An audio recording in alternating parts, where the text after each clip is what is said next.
Hey everybody, Nick here.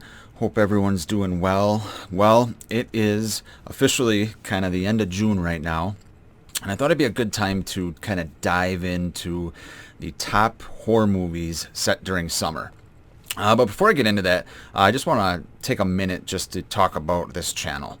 You guys have been great supporting me, and I just want to kind of talk about what I got planned for the future here. So there's going to be a lot more content I'm going to be putting out. Starting now, actually, starting this week. Every week I'm going to have a ranking video, and then I'm also going to do a movie review video. Most likely the ranking video will come out Sundays. Movie review will be kind of towards the end of the week, Thursday, maybe Friday. And in addition to that, I'm going to continue my live streams every Tuesday. So do me a favor, if you like ranking videos, you like movie reviews, you like horror movies, all that jazz, do me a favor and hit that subscribe button, because the more subscribers we get, the more content we can put out.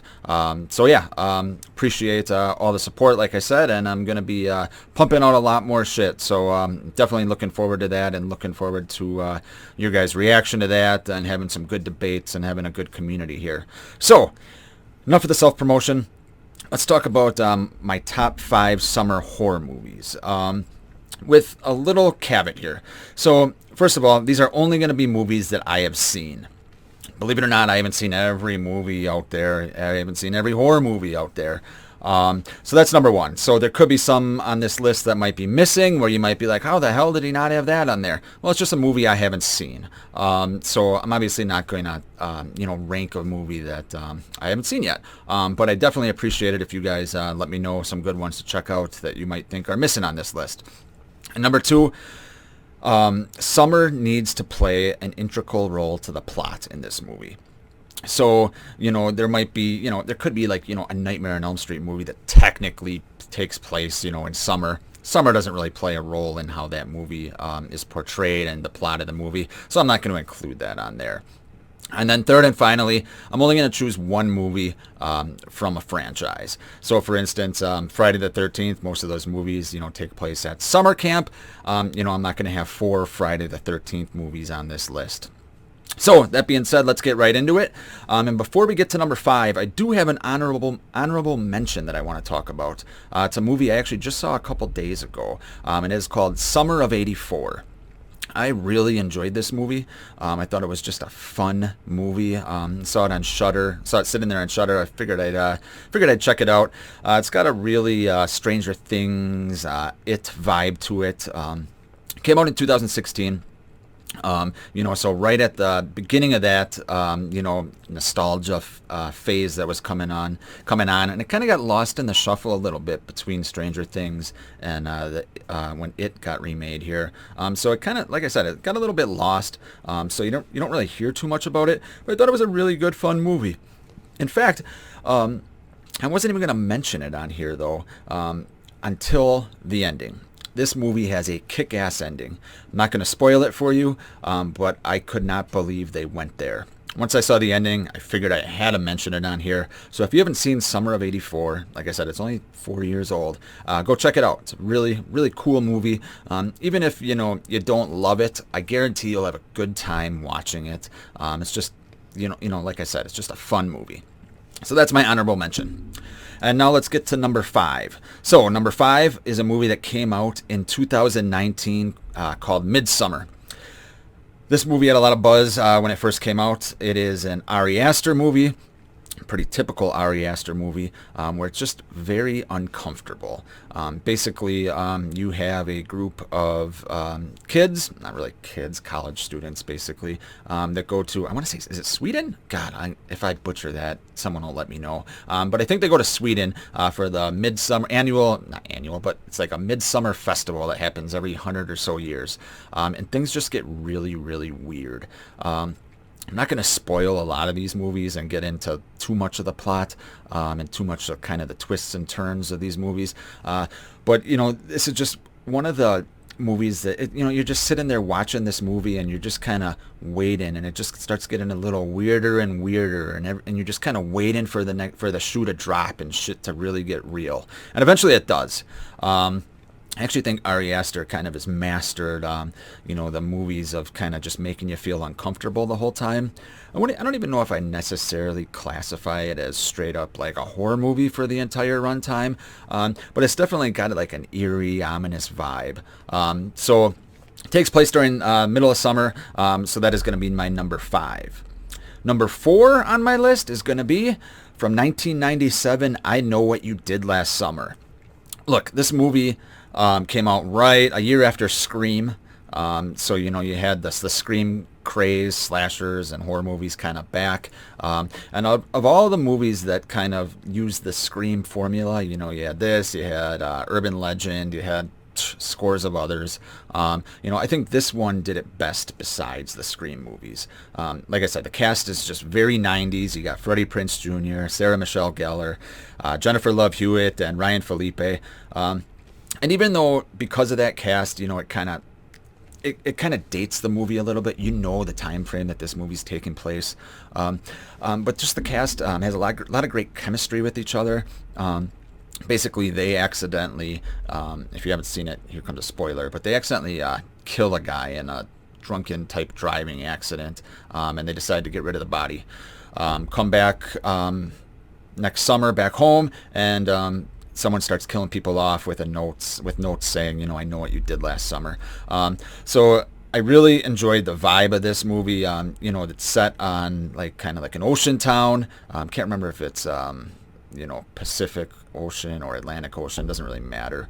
But anyway, like I said, the vibe of this movie is great. The killer is a guy with a hook for his hand. You can't really ever see his face till the end. So it's really cool. It takes a lot of turns, like a lot of these movies do, and it has one of the best chase sequences I've ever seen involving Sarah Michelle Gellar's character. I can't remember her name. Helen, maybe?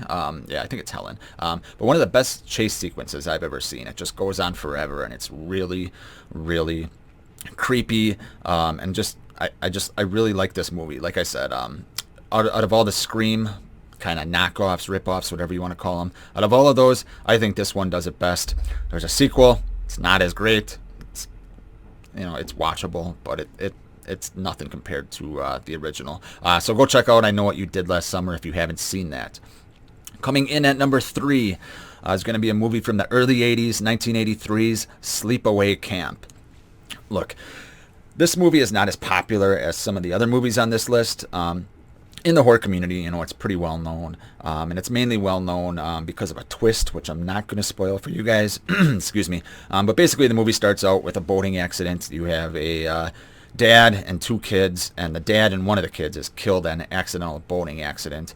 And then it kind of flashes forward into the future, and the one surviving child, Angela, is at summer camp, and it's kind of basically a typical slasher movie up until then, but it's really well done.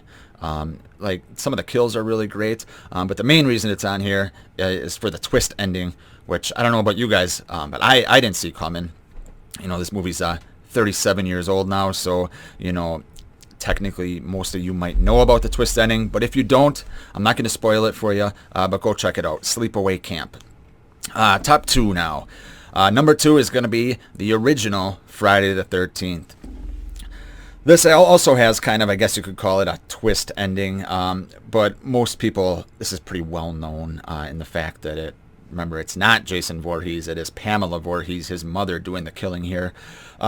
Look, there's not much I can say about this movie that hasn't already been said, but as far as how it relates to summer camp setting, it's before the kids show up, and just like a lot of the nighttime scenes are what I really like about this original movie. Basically, there's not a lot of light when they're going through the woods. It's lanterns and flashlights, and that really creates a creepy vibe. And in some ways, Mrs. Voorhees is even scarier than Jason. She's kind of yelling, "Help me, mommy, help me!" It's almost creepier than Jason. So yeah, I assume most of you have seen the original Friday the 13th. If you haven't seen it for some reason, and you just haven't seen it just because Jason's not in it, go check out the movie. It's also well known that it's got a big jump scare at the end. I remember being, God, I had to be like 6 or 7 years old watching this movie.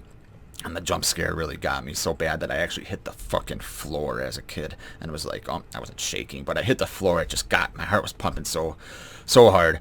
So yeah, check out Friday the 13th, 1980. Number one on this list is going to be pretty obvious. Wrong way. Jaws. Look, like Friday the 13th, but even more so, there's not much I can say about Jaws. There's really nothing I can say about Jaws that hasn't already been said. You could make the distinction, and I've heard people say this, that it's not technically a horror film. I get the argument, but I disagree. It's a horror film. It's the best creature feature that's ever been done. And we all know the story, how the shark Bruce wasn't working, so Spielberg had to get creative and not show the shark, which obviously worked to the movie's benefit. This movie set it coming up on the 4th of July, so huge summer vibe to it. The town mayor doesn't want to close the beaches because you have all this tourism and all this business coming in from the 4th of July. So summer does play a huge role in this movie. And the main thing that separates this movie from every other shark movie, every other creature feature, possibly every other horror movie or most horror movies out there, is the dynamic of the characters. You got Chief Brody, you got Quint, and you got, God, I can't remember Dreyfuss's character's name offhand. How can I not remember that? Hopper. See, the dynamic between those three is amazing. Quint's USS Indianapolis speech, is just fantastic. How a shark has the eyes like a doll's eyes, it's just black. And it's just great from start to finish. So if for some reason you're one of the 5 people on this earth that have not seen Jaws, run and see it. It created kind of the summer blockbuster. Just a fantastic movie. So that is my list of my top 5 summer horror movies. Let me know what you guys think. And like I said, don't be afraid to hit that subscribe button. I'm gonna have a lot more shit coming out. So yeah, thanks for watching.